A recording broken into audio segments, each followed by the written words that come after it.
Hi everybody, very welcome to Mentor and yet another live stream. It's Sunday today, guys, so you know what time it is. It's time for you guys to be able to ask your questions to me. All right, I'm here for you guys. I will be answering questions that are posted through the chat here in YouTube. I will be taking on from the Mentor Aviation app as well, which is, all of you guys should be having the app by now. It's absolutely free to download.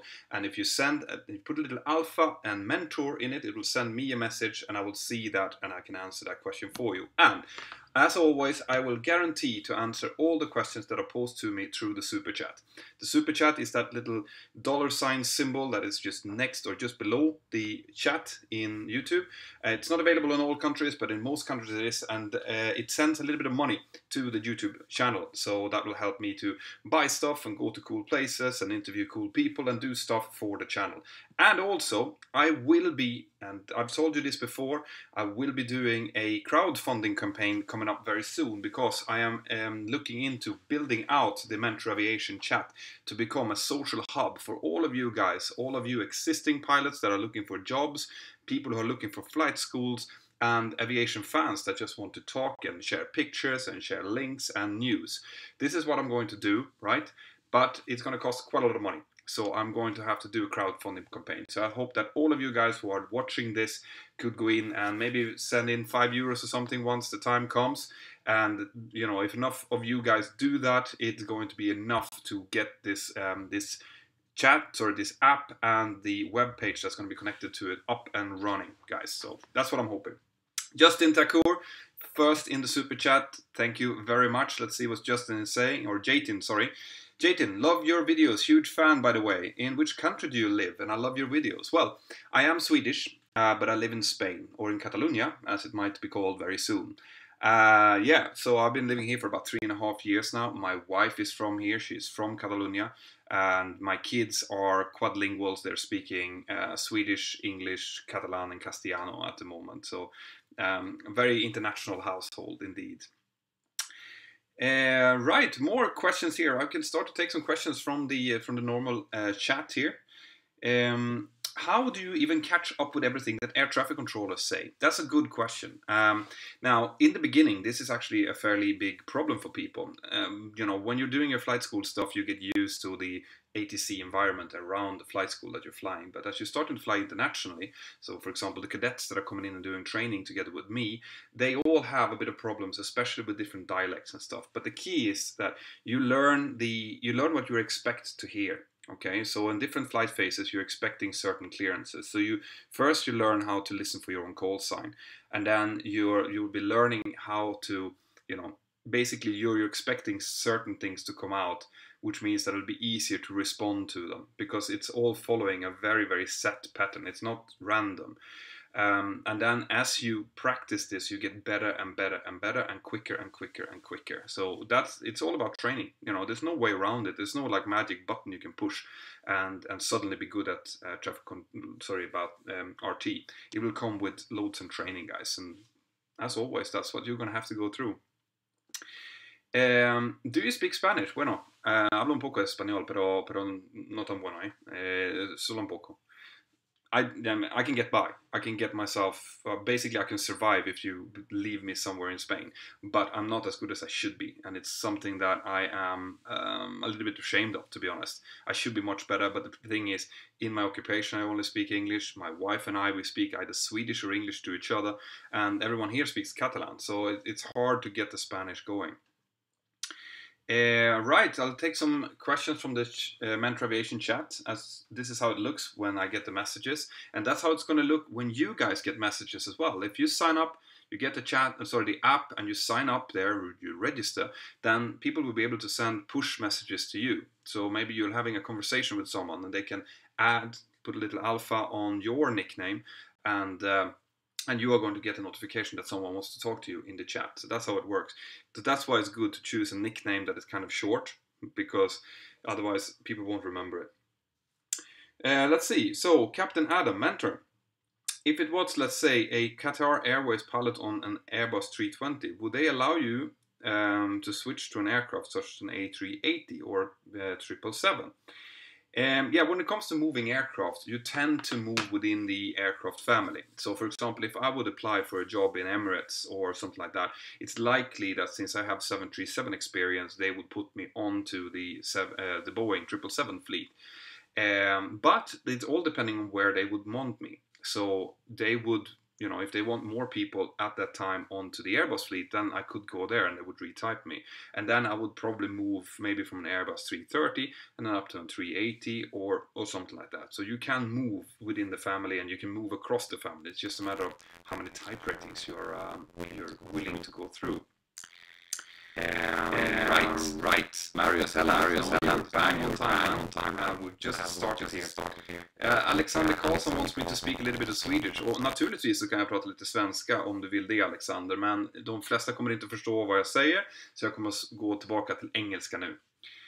Right, so then we have Tulki Jenkins in the super chat. Thank you very much for supporting the channel. Every contribution in the super chat really helps the channel, and it helps me to work towards my goal of increasing or improving the quality of the app and making it more of a social app for you guys.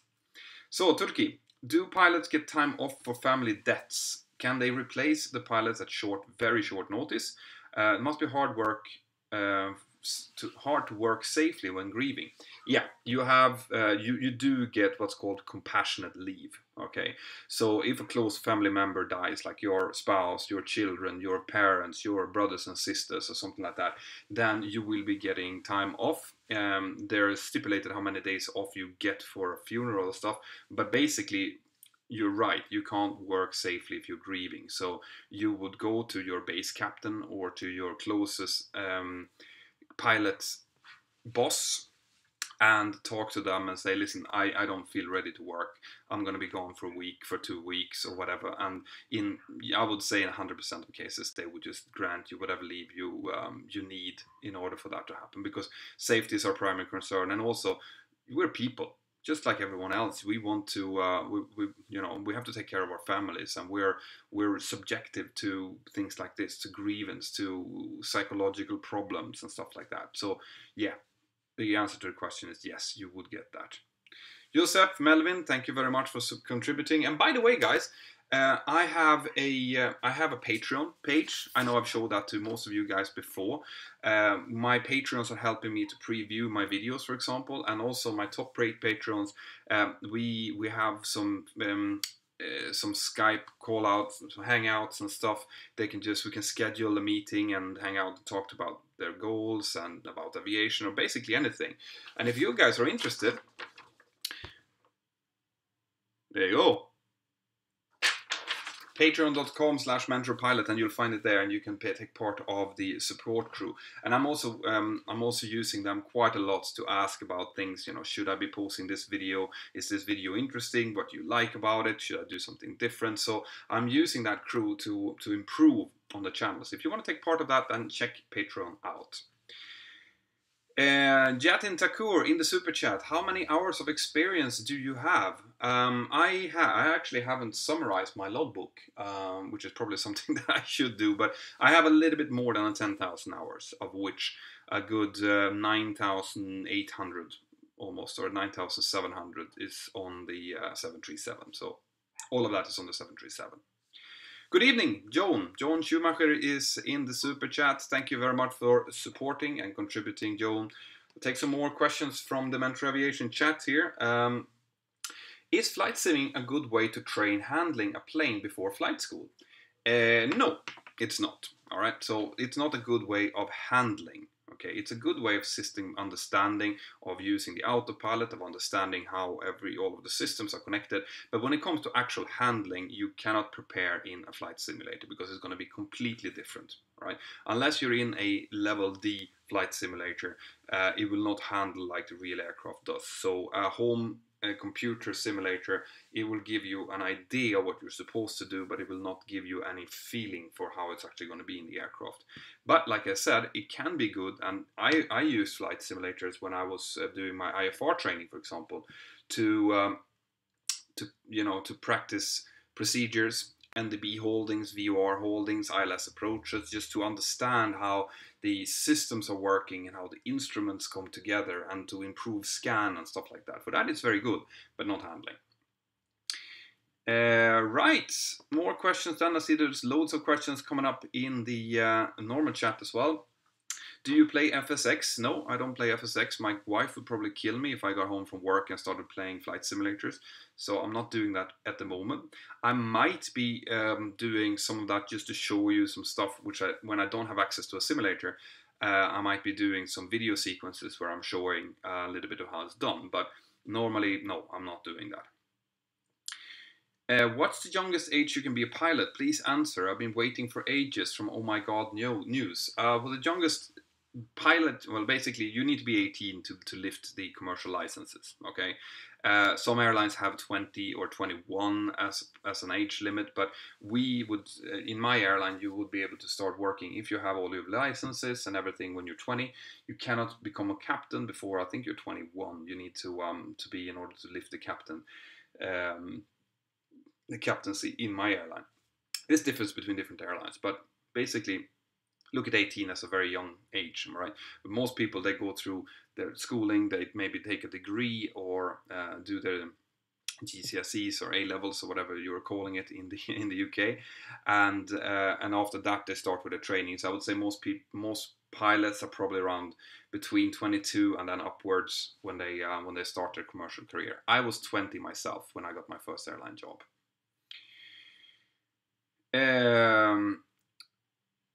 Right, so let's see, we have some more in the super chat. So from Neo Timbo, why did Boeing not update the nose for the 737 MAX? The nose was introduced with the 707 in the 50s. Would a 787 style nose be more efficient? Yeah, it would. All right, and there are always reasons why why these things doesn't happen. Basically, in order to rebuild the nose on the 737, they would have had to make a completely new type. Okay, it couldn't be part of the 737 family. It would have to be a completely new aircraft, and with that means new certification from the beginning at an enormous cost. Okay, so the nose is set to what it is. Unfortunately, it's not the most aerodynamic, it's not the most efficient, and it definitely is not the quietest, but it is set the way it is, and it will continue to be that as long as the 737 family exists. Then the 787 family is going to take over, and that's going to keep the shape it has. But that's the simple explanation to it. Are you permitted any personal mods in the cockpit? If you mean any permanent personal mods, no.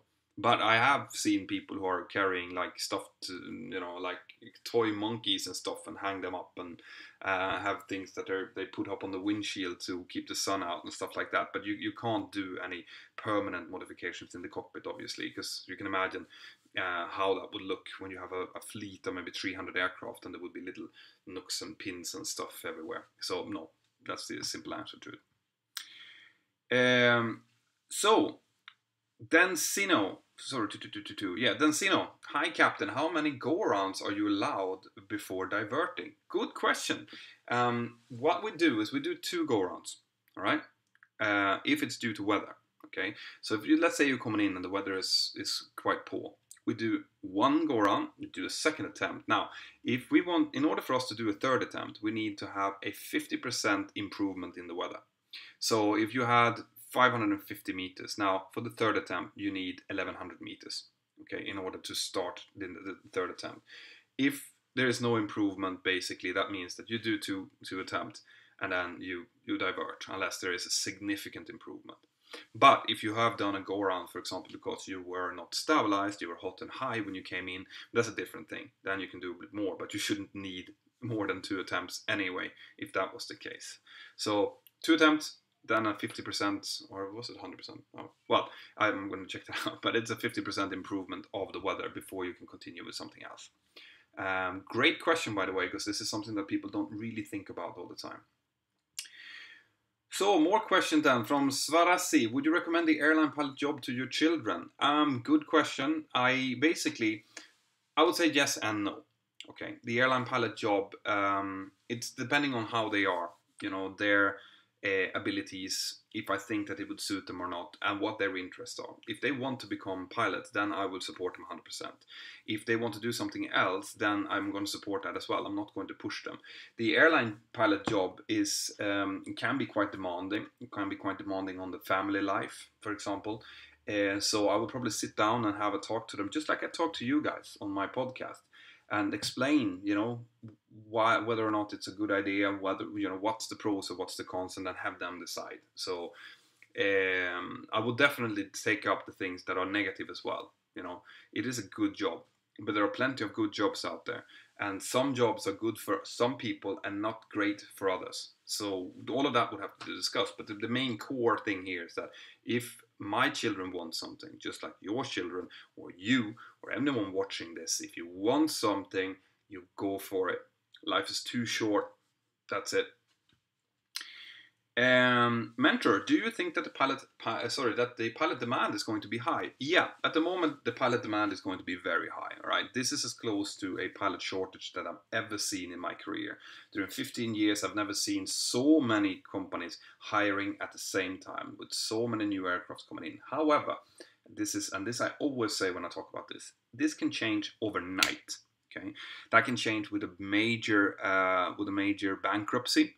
It can change with a big terrorist attempt, or indeed a volcanic eruption somewhere. Okay, all of these things have an impact on the aviation market, and they can, if they're severe enough, completely flip the airline business upside down. So it's even though it looks like it's great at the moment, it might not be great tomorrow. And that's why I'm very reluctant on giving like forecasts. I'm going to say that based on the current trajectory of the airline business, yeah, it looks great. People are looking for jobs now, probably have never had it easier. But we shall see what happens. Oh my god, news. Can you be a pilot if you have glasses? Not sunglasses, but like glasses. Have you seen the latest 3 videos that I put out? I put out videos about medical how to get your medical certificate, how to, what the most common questions are, and that is one of the most common questions. And I think it was the first ever question actually on the second video, so check that out. Mentor, what do you think about Turkish Airlines? Do you think they are the best in Europe or in the world? But I don't know enough about them. I know that they've won some awards. They seem to be good. They seem to be a very good airline actually, but I don't know enough about them to talk about them or to answer that question. Right, I'll take some questions from the Mentor Aviation chat now, which is let's see. I hope you guys all have this, and if you don't, get it. Okay, it's completely free. You can buy some stuff in it. You can buy, for example, playlists that teach you how to set up the 737 or how to fly a TCAS maneuver or a Cat 3 approach and go around and things like that. But you don't have to buy anything. You can get it completely free, and then you'll get all the notifications and you get the chat and everything. So, Captain. Mentor, just recently the law by FAA to hire airline pilots with minimum 1,500 hours has been lifted. Why is that? I did not know that. All right, that is fantastic news. Okay, because that has been a very counterproductive law. So I'm going to have to get that confirmed. But if that's the case, I'm just going to say congratulations to all of you guys in the US, because that law it was implemented after a terrible crash that happened in Buffalo. I think it was, where a fairly inexperienced crew made some major mistakes and ended up crashing the aircraft and killing everyone on board.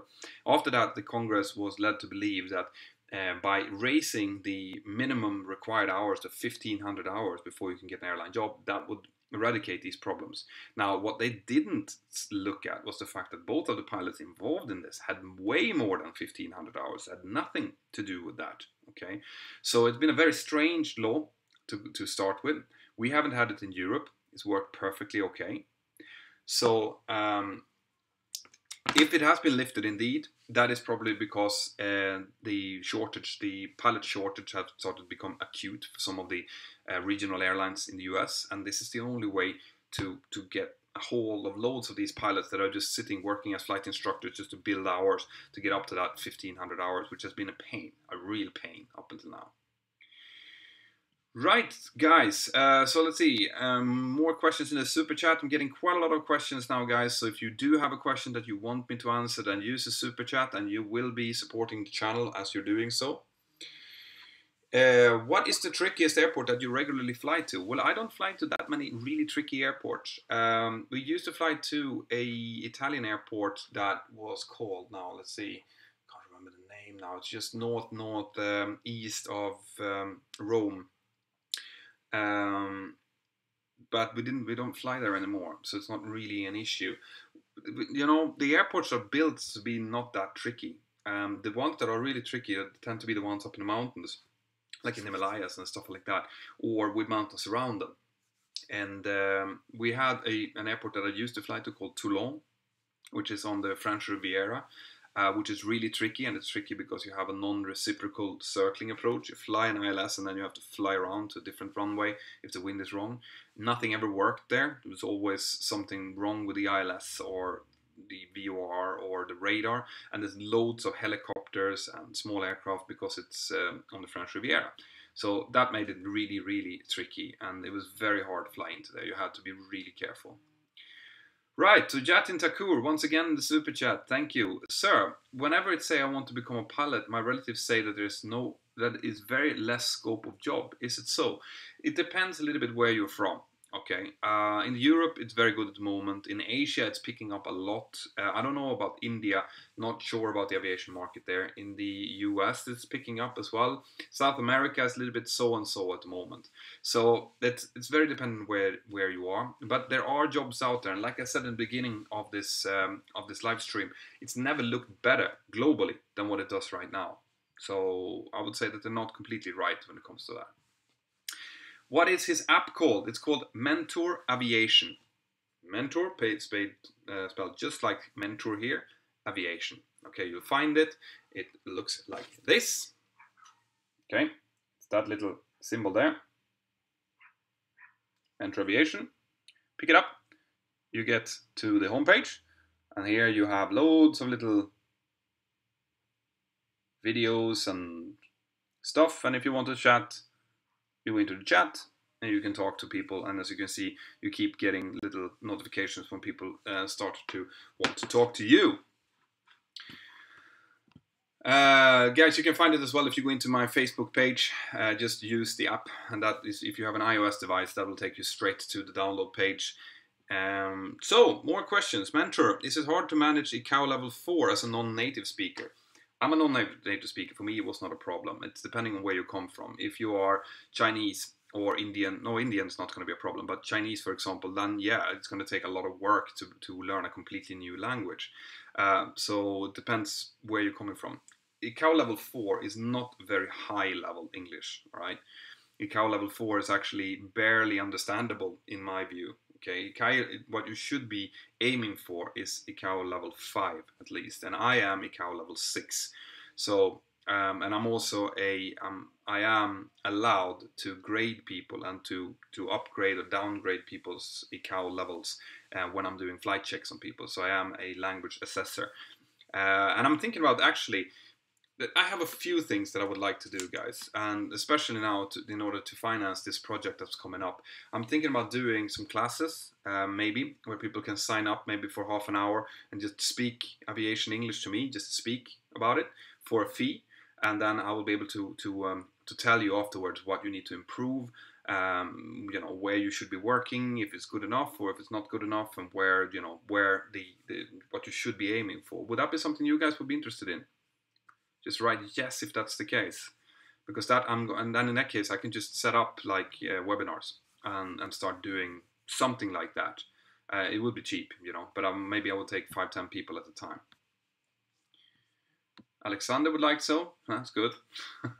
But if only Alexander wants to, then I'll probably do something else. Well, it looks like there's more people coming up here. Great stuff. All right, so that might be something that I might be doing then. I've just started studying to get my PPL certificate. Do you have any tips on memorizing so much information? Yeah, it's just hard work. Like, there's no tips. When there's loads of memorizing that needs to be done, there are techniques that you can do. You can actually just find a book about memory techniques, and you can learn a lot of that. But when it's a lot of information, you just have to understand that what the information is there for. If you understand what you're going to use the information for, it's going to be much, much easier to remember it. So basically, there's very, very little that you read during your ATPL theory that you're not going to use. Okay, you're going to use it one way or another. Air law, you're going to be using pretty much every day. Same with meteorology, navigation, aircraft general, knowing about jet engines, stuff like that. So you will be using what you're reading, all right? And if you think about that, it's going to be much easier to remember. Mentor, why did Spain ban Spanish speaking on the ATC? I don't think they have, because I hear Spanish every day. Okay, so as far as I'm concerned, as far as I know, they haven't banned Spanish speaking. But I do think, and we've had this discussion before in live streams, that from a commercial perspective, everyone speaks the same language, has a safety reason behind it. You know, we're speaking the same language because we need to understand not only what we are doing, what ATC is doing, but what other people around us are doing as well. So if someone speaks a different language that I don't understand, it means that decreases my situational awareness. So I won't know what the Cessna was flying past the airport is doing, or what altitude she is at. So I think that everyone should be speaking a common language. I think it's just common sense, and I think that everyone should be aiming to speak good aviation English, because that's what the whole world is doing. Have you ever been to Porto's airport? Yeah. When I was based in Stockholm, I was based there for almost 8 years. I flew to Porto for the first couple of years. It's a great airport. A little bit tricky VOR from the north, if I don't remember it wrong. But it's a very nice approach in. I love flying into there. Could be some tricky weather sometimes though. Tian Schultz, thank you very much. That's great to hear. And guys, like always, make sure that if you guys want to follow me, follow what I'm doing day to day, I do post picture on my Instagram page. So the Instagram page looks like this. It doesn't actually look like that, but you will find it. Mentor_Pilot. You can follow me on Instagram, and you will see some pictures. You know, I want to do some snaps when I'm out flying or doing walkarounds or just general day-to-day stuff.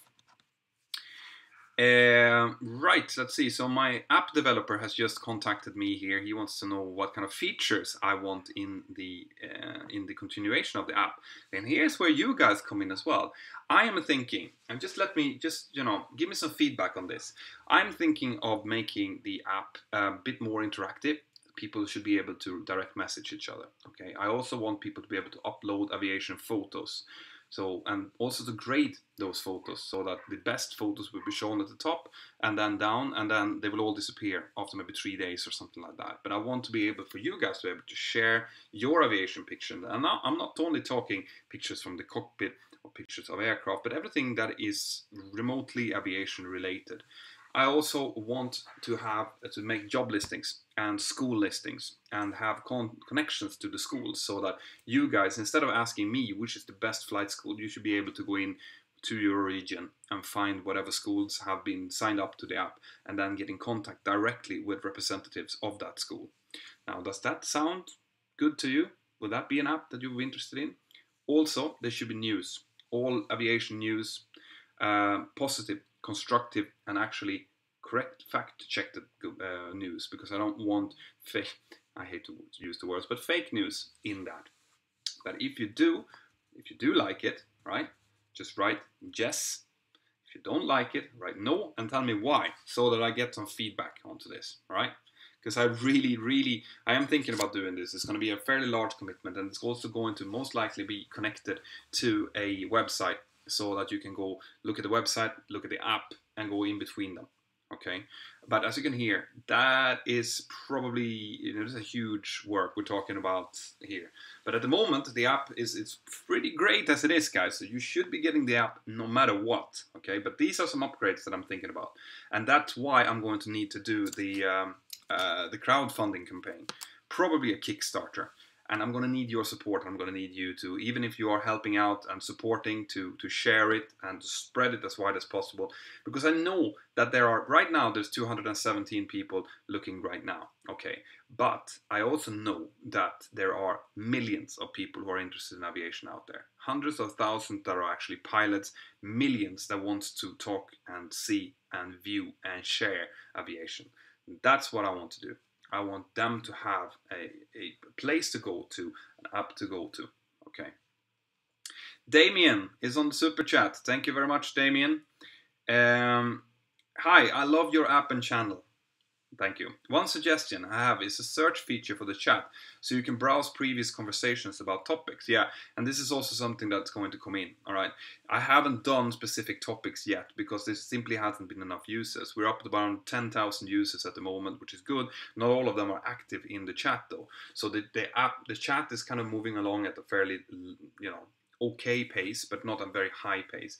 If I see that the pace is picking up, well, then I'm going to have to start dividing it into different topics. Okay, and this is something that I'm going to prepare for with the new with the upgrade of the app, providing that I can actually get it funded. So yeah, thank you very much. That's a great suggestion, and it's likely to come in. Neo Timbo, thank you very much. Fly Dubai have a second officer program with CIE. The pilot paid for line training on a 737, but a job isn't guaranteed after the training. Do you think that is okay to apply for? I think it sounds dodgy, man. To be perfectly honest, I think it smells a little bit of a pay-to-fly program. Pay-to-fly programs is something that I am dead set against. Okay, you have to find out what they mean by not guaranteed. I mean, if they do give you a job proposal providing that you complete the training to a satisfactory standard, that's one thing. If they say that they can't guarantee it because they don't know that you can complete the training, that's a different thing, okay? But if it's a scheme where they get you line training, you pay for it, you work for your line training, and then you get kicked off because someone else is doing line training, then it's not okay. All right, and these things exist, so make sure that you check it out first. I would say that if you look at, for example, a scheme like Ryanair is doing, where they say they screen you, if you're successful in the screening, they say you're going to get a job providing that you get through the training. That's great. That's fine. That's something that can be accepted, even though you have to pay for your type rating, which is something that I'm hoping will change coming up, but you never know. Well, it's still, you're low hour cadet, you don't have much to choose from, but you at least have a job in the background. Okay, but the whole pay-to-fly thing is a no-no for me. I will never support that. Okay, so I hope that makes sense. Then whether or not this is such a scheme, I don't really know. I haven't checked into it. Just make sure that you get some kind of explanation as to what is expected from you in order to get a job, and then you base your decision on that. Right, more questions. So, do pilots visit the terminal building briefing office during the turnaround time, or do they remain in the cockpit? That depends on which airline you're working for. And what kind of flying you're doing. So if you're doing short-haul flying like I am, we very rarely go into the terminal building in the turnarounds. I have 25 minutes, and I'm hoping to show you in a video coming up about how we actually do a 25-minute turnaround. But that's something that is likely to come during the winter when I get access to a simulator, because then we'll just do a turnaround just to show you how busy it is, how much that needs to be done. The turnarounds are probably the most active part of the flight. Okay, that's when we work the hardest. So it's unlikely that they will go in. But if you work for an airline that maybe has an hour and a half turnaround time, yeah, sure, they will go in and take a cup of coffee, maybe go into the office, print some new flight plans, talk to the crew, go back out again. And if you're doing long haul, obviously you are just going to get off and go to the hotel and doing something like that. So, like you see, everyone is always asking me questions, and I always answer that depends, because it depends. Mentor, would you accept visitor and enthusiast to the cockpit? Yes, I always let enthusiasts come into the cockpit if there is time to do so. So on a turnaround, for example, after landing, it's very likely that if you fly with me, you can come in, have a look, maybe take a picture, and so on. You won't be able to stand there for 20 minutes talking, because we have 25 minutes to do the turnaround, but I'll certainly let you come in, have a look, and ask a few questions. Now, that's me. That's me as a captain. I cannot guarantee that all captains will do that. And if they turn you down, it is likely because they are busy with something. Maybe there's a technical fault, maybe they need to talk to engineering, something like that, and it's just not a good time to do it. Most pilots love that you guys comes in and ask questions and stuff. We really, I mean, we were there as well. I was 14 years old, wanting desperately to go into cockpit myself, and I actually was allowed to do that on an SAS flight, a Scandinavian Airlines flight from Stockholm to Sundsvall. No, it was a Sundsvall. And I remember specifically, that was back in the days before 9/11, so I was actually allowed to sit in the cockpit with them. And I remember the captain telling me, he turned back to me and said, you know, you don't realize it, but you don't realize how quick it is that you're going to be sitting here. And I thought, yeah, dude, oh, I wish. Now I'm sitting here myself, saying exactly the same to the people coming in visiting me, because it's true. It's going to be up to you guys. You can decide. At the moment, there are loads of jobs out there, providing you have the possibility to do so. And I realize that loads of people who are struggling with finances now. I am working hard with whatever little influence that I have, which is not great. It's not a lot. It's basically based on your support, guys. But I'm using that to push airlines, flight schools, to try to get a change in the industry.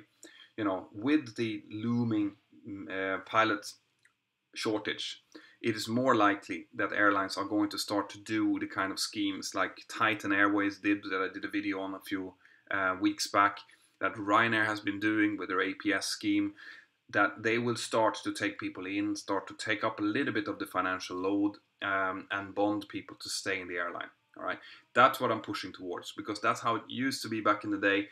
That's what we need to go back to, because I know that there's loads of guys out there.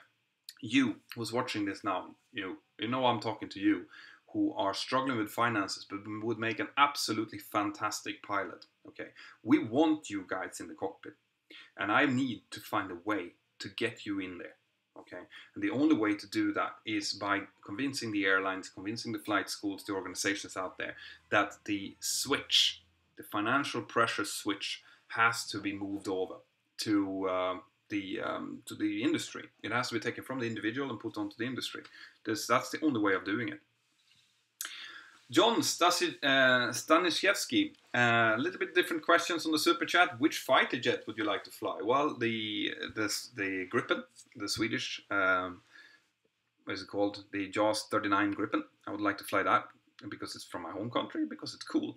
The F-18 Hornet, obviously.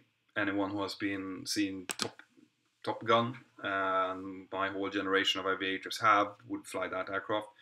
And what's called the F-35, the new one, the crazy thing. I would love to try that out as well. But I don't have the build to be a fighter pilot. I really don't. I would puke within 10 minutes, I think. You know, I'm not that kind of a guy. They're two very different types of pilots. The fighter pilots and the commercial pilots are very, very different in the way that we think, in the way that we're built, and things like that. So I would love to try it. You know, if any one of you guys have any connections, I'd love to do a video about it.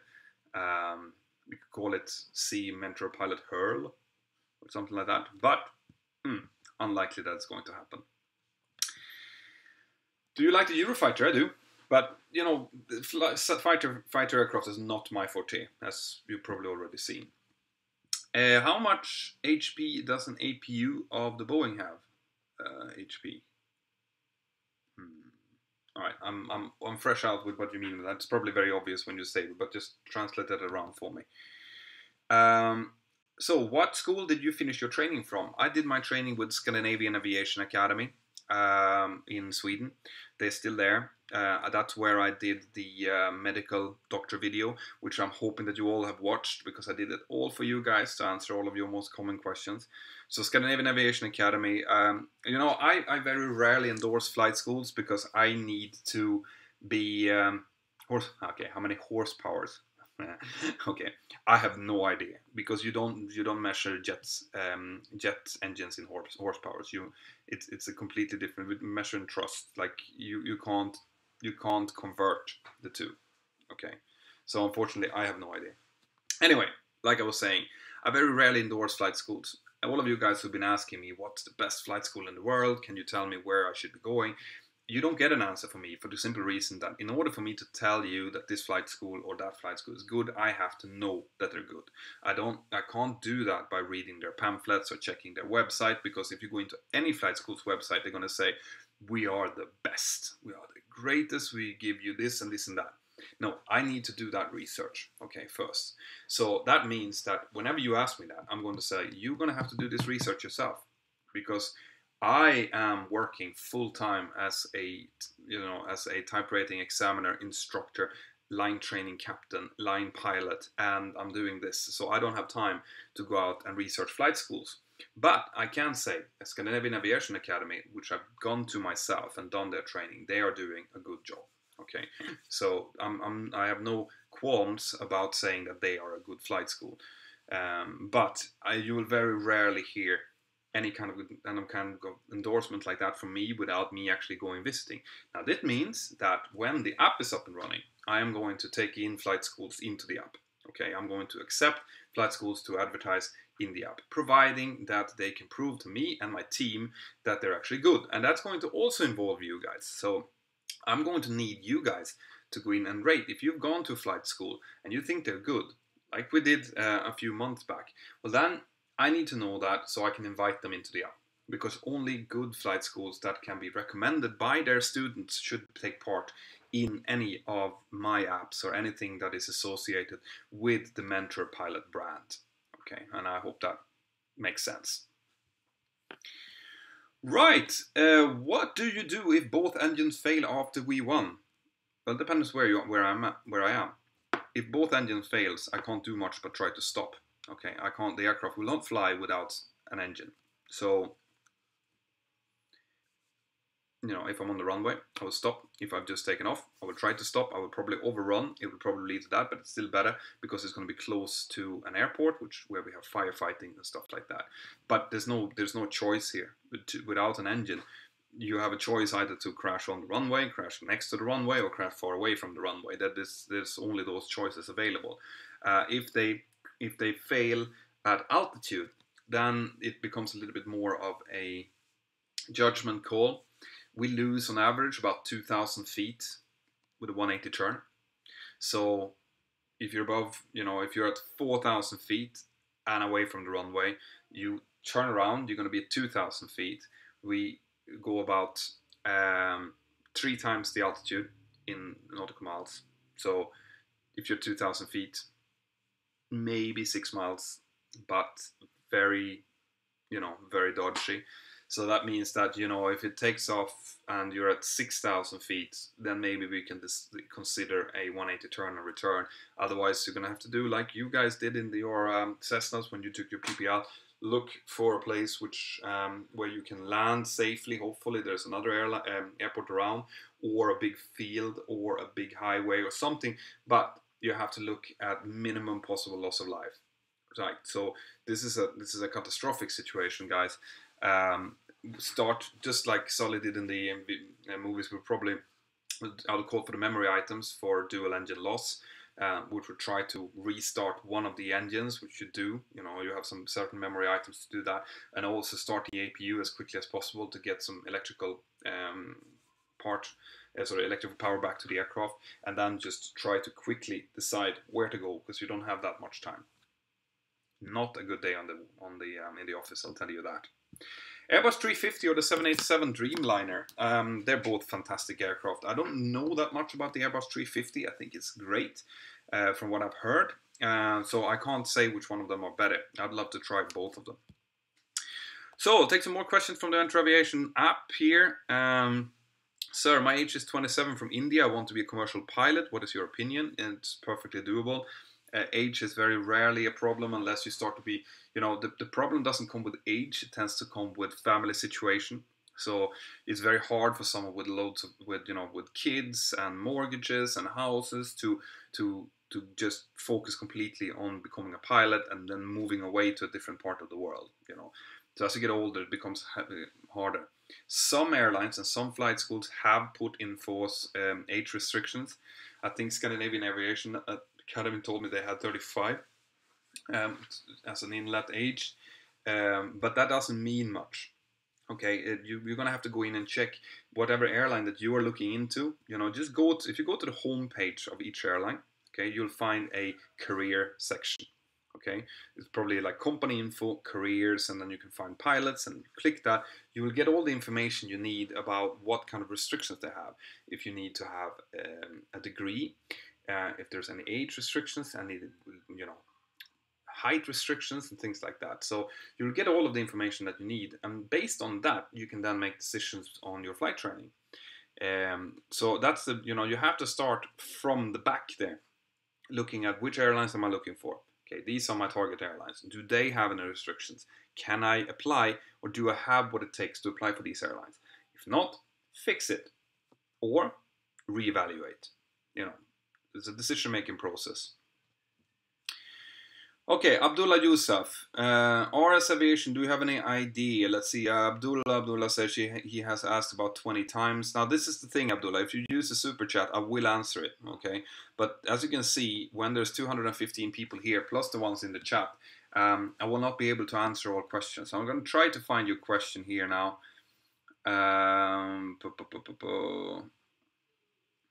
Ask it again, Abdullah. Does CPL worth? Keep.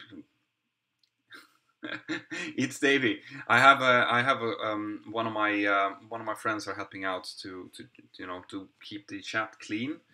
So I'm starting to see some of the messages disappearing here, and that's probably because you are re-asking the same question over and over again.